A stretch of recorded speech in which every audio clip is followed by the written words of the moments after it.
এক দফা এক দাবি আমাদের নবায়ন কবে দিবে? 2025 এবং 26-এর যেসব ডিলারের নবায়নের কথা ছিল এগুলি যেন নবায়ন করা হয়। প্রায় 8,500 ডিলারকে একযোগে তারা বাতিল করে হাজার হাজার কোটি টাকার ব্যবসা করার জন্য এই তারা ফন্দি বেঁধেছে।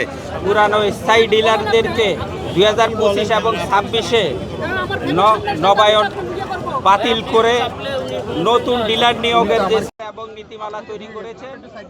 এটার জন্য আমরা তীব্র নিন্দা ও প্রতিবাদ জানাই। আমরা চাই পুরানো যেই ডিলাররা আছেন তাদের পুনরায় নবায়ন করে এই ডিলারদেরকে ব্যবসা করার এবং জীবন জীবিকার নির্বাহের সুযোগ দেওয়া হোক। আমাদের দাবি এই একটাই, যাতে 2025 সালে কিছু ডিলারকে বাদ দিছে, আবার কিছু ডিলারকে নবায়ন করছে। 2026 সালে যাদেরকে নবায়ন করার কথা তাদেরকে টোটালি নবায়ন বন্ধ করে দেওয়া হয়েছে। তাদেরকে বলা হয়েছে যে তাদেরকে 2026 সালের নবায়ন করা হবে না। আমরা চাই 2025 এবং 26-এর যেসব ডিলারের নবায়নের কথা ছিল এগুলি যেন নবায়ন করা হয়। আর যদি কোনো ডিলারের বিরুদ্ধে কোনো দুর্নীতির অভিযোগ থাকে, কোনো রকম কোনো অভিযোগ থাকে, তাহলে তাদেরকে বাদ দিয়ে যারা ভালোভাবে ব্যবসা করছে, যাদের কোনো এই ব্যবসায়ীদের কোনো দুর্নীতির কোনো অভিযোগ নাই, কোনো বিষয়ে কোনো অভিযোগ নাই, যারা স্বচ্ছতার সহিত ব্যবসা করছে তাদেরকে যেন ডিলারশিপ প্রদান করা হয়।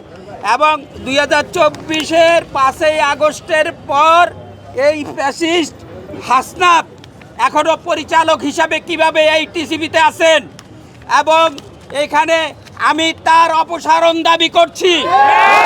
আমাদের দাবি একটাই, আমাদের নবায়ন করতে হবে। নতুন আমাদের অনেক ভাইরা কমেন্ট করে যে নতুনরা আসবে না। হ্যাঁ, নতুনরা আসবে, নতুনদের সাথে পুরানদের বহল রেখা নতুনদের না হোক। নতুনদের সাথে কাঁধে কাঁধ মিলিয়ে আমরা ব্যবসা করব। কিন্তু যে সিন্ডিকেট আছে ভিতরে, যারা ওই আমলে তারা আমলিক ছিল, এই আমলে বিএনপি, আপনারা যদি বলেন আমার এই দাবি যদি না মেনে নেয়, আমি সিন্ডিকেটের মুখোশ খুলে দিব। আর এই যে চেয়ারম্যান আছে তার মুখোশ আমি খুলে দেব। আমাকে পিঁপড়ায় কামড়াইছে, বিচ্ছু কামড়াইছে, মশায় কামড়াইছে, নানার পোকায় কামড়াইছে, পুরো শরীরে দাগ। আমার উঠাইতে পারে না। আমার পুলিশ আইসা ভাঙচুর করে দিয়ে আমার ভাইদের পিটাইছে। আমি তখন বলছি একটা মানবতার ফেরিওয়ালা কি কেউ নাই? কেউ রিজিক কায়দা নিল, কেউ ছাদ কায়দা নিল, কোথায় যাব? লোডশেডিং কিংবা ঘরের বাইরের তীব্র গরমে ওয়ালটন রিচার্জেবল ফ্যান থাকলে থাকবে শুধু বাতাস আর বাতাস। আমাদের দাবি হচ্ছে আমরা 22 সালে নবায়নকৃত ডিলার, আমাদের 22 থেকে 24 সাল পর্যন্ত যদি সুস্থভাবে কোনো গুরুতর অভিযোগ ছাড়া, অনিয়ম ছাড়া যদি আমরা 2 বছর টিসিবির কার্যক্রম নিয়ম অনুযায়ী পরিচালনা করতে পারি, তাহলে আমাদের স্থায়ীকরণ করা হবে। সেক্ষেত্রে আমরা স্থায়ী হয়ে গেছি। তো আমাদের 24-এর পর 26 সালে আমাদের নবায়ন হওয়ার কথা। মাঝখানে 1 বছর গেছে 25-এ বৈষম্য করে কিছু ডিলার নবায়ন করছে প্রশাসন, কিছু করে নাই। এটার কারণও এখন জানা নাই। এরপর 26-এ সবাইকে ঢালাওভাবে গণহারে বাদ দিয়ে দিয়েছে, নবায়ন করবে না। নিয়োগ বাণিজ্য করছে তারা, কিন্তু কী কারণে আমাদেরকে গণহারে বাদ দিয়েছে, নবায়ন করে নাই, তার কোনো কারণে আমাদের জানা নাই। আরও আমরা বলছি, যদি কারো দলীয় ট্যাগ থাকে, কারো যদি অনিয়মের অভিযোগ থাকে, তাদেরকে শাস্তিমূলক ব্যবস্থা নেন। কোনো সারাই পাইতেছি না প্রশাসনের কাছ থেকে। তারপর এখন আমরা অনশনে বসবো যে আমাদের দাবি আদায় না হওয়া পর্যন্ত আমরা কার্যক্রম চালিয়ে যাব, কঠোর থেকে কঠোর আন্দোলন গড়ে তুলব। প্রেস ক্লাবের সামনে আমরা 39 ঘন্টা আমরণ অনশন করি। আমাদেরকে ওঠানোর জন্য প্রায় 1 থেকে 150 পুলিশ আসে আমাদের অনশন ভাঙাইতে পারে নাই।